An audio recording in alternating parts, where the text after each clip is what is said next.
Will you ever own a full Bitcoin? That's the question we're going to answer today. With Bitcoin's price continuously rising over time, stacking a whole coin might seem tougher than ever. But in this video, I'll break down exactly how much you need to save over 3, 5, or 10 years, factoring in Bitcoin's rising value along the way. Stick around because reaching that one Bitcoin goal might be more achievable than you originally thought. Now, to run all these calculations, I'm going to use this brilliant tool called satsgoal.com. It basically allows you to input all your parameters on how much you want to save, either daily, weekly, monthly, or yearly, with whatever goal you're trying to achieve. For this example, we're going to see how achievable it is to accumulate one Bitcoin in total, assuming that we're starting from nothing. On the left-hand side, you can see that we're going to be saving in US dollars and buying Bitcoin every month, as many people invest a portion of their salary each month.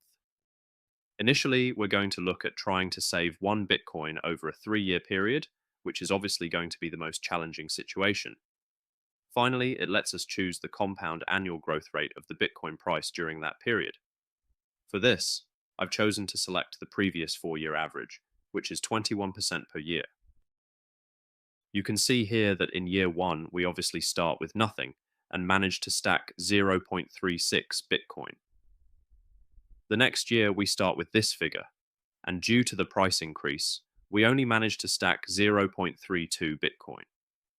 The year after that, we managed to stack 0.27 Bitcoin. Finally, in the last year, we only need to amass 0.04 Bitcoin to make it to that one whole BTC. Looking at how much we would need to have saved per month to achieve this figure, we can see it's a staggering $3,700 per month to own one Bitcoin after 3 years. The average Bitcoin purchase price during that period was $139,000. Obviously, this is an incredibly large figure to save per month and is unachievable for most people on an average wage.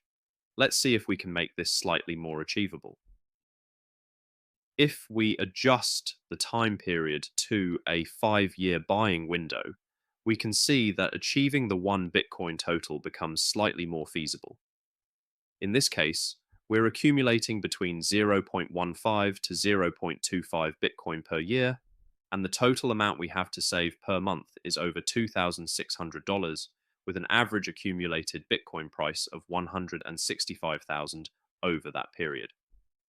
Again, this is more than the average person can realistically save per month unless they have a really high paying job, or can stash away a significant amount of their income.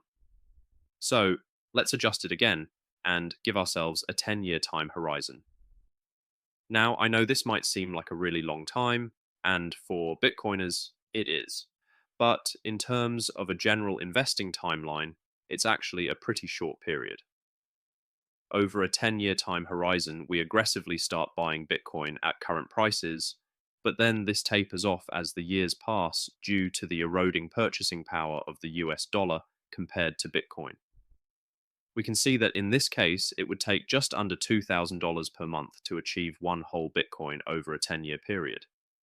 The average purchase price of this Bitcoin would be $238,000, but the total value of that one Bitcoin after the 10 years is predicted to be over $700,000.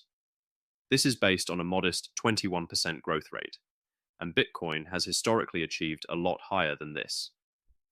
We can keep extending this further, but when we look at a 20-year time horizon, the Bitcoin price is predicted to be almost $5 million at this 21% growth rate.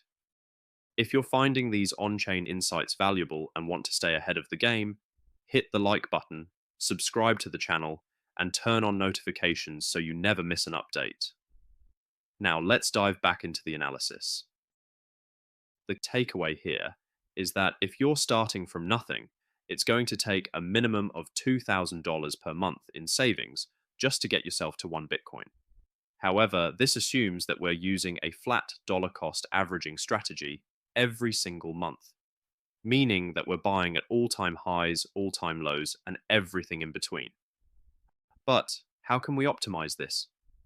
The key is to use a slightly more flexible DCA strategy. Buying Bitcoin when it's undervalued and either not buying as much or none at all when it's overvalued. A flexible DCA strategy is extremely hard to model into the future, especially without knowing the fluctuations in the future Bitcoin price. However, what we do know from looking at this strategy is that over multiple cycles, it can seriously accelerate your progress toward achieving that one Bitcoin target. And from my own personal experience, you can accumulate anywhere between 50 to 100% more Bitcoin per cycle than with a flat DCA strategy. This compounded over multiple cycles makes the one Bitcoin target very achievable. By strategically allocating to Bitcoin when conditions are most favorable, you could realistically achieve one Bitcoin with less than $1,000 a month. One particular tool that I have used for my own strategy is our custom market risk indicator called the Omega Score. This combines over a dozen key on-chain metrics, technical analysis signals, mining data points, and price statistics to give us an overall risk assessment of the Bitcoin market.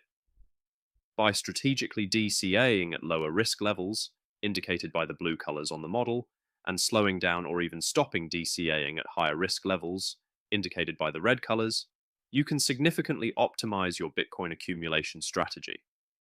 Now, if you're interested in adding this indicator to your arsenal, then check out my newsletter over on Substack, where I break it all down and provide regular updates on where we are in the Bitcoin cycle. The link is in the description. So, to wrap things up, stacking a full Bitcoin isn't easy, especially if you're starting from scratch. A simple dollar cost averaging approach means you'll need to put away at least $2,000 a month over the next decade. And even then, you're buying at all time highs, lows, and everything in between. It's a solid strategy, but it requires a serious level of commitment. That's why your time horizon plays such a huge role. The longer you take, the more expensive Bitcoin becomes on average, but at the same time, the value of that one Bitcoin in the future could be life changing. Historically, Bitcoin has far outpaced traditional assets, and even at a modest 21% annual growth rate, a single BTC could be worth millions over the long run. But instead of blindly buying every month, focusing your purchases when Bitcoin is undervalued and holding back when it's overheated can massively improve your results. This kind of flexible strategy could cut your required savings dramatically and get you to that one Bitcoin goal much faster. If you want to see how I track Bitcoin's risk levels and optimize my own buying strategy using the Omega Score, then check out my newsletter over on Substack. Thanks for tuning in, and I'll see you in the next one.